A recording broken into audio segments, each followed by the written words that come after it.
আসসালামু আলাইকুম রহমতুল্লাহ বরকাত। প্রিয় দর্শক, আপনারা জেনে নিন 3 দাঁতওয়ালা চিহ্নকে তাজদিদ বলে। তাজদিদওয়ালা হরফ 2 বার করে পড়তে হয়।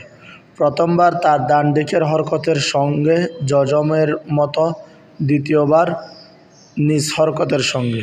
যেমন আলিফ জবর আ, আলিফ নুন জবর আন, আ আন, নুন 2 পেশ নুন, আ আন নুন।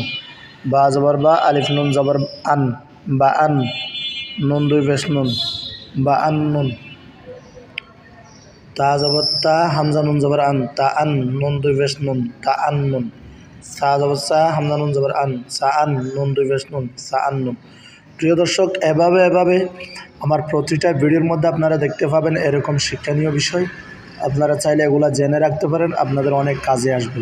ধন্যবাদ সবাইকে।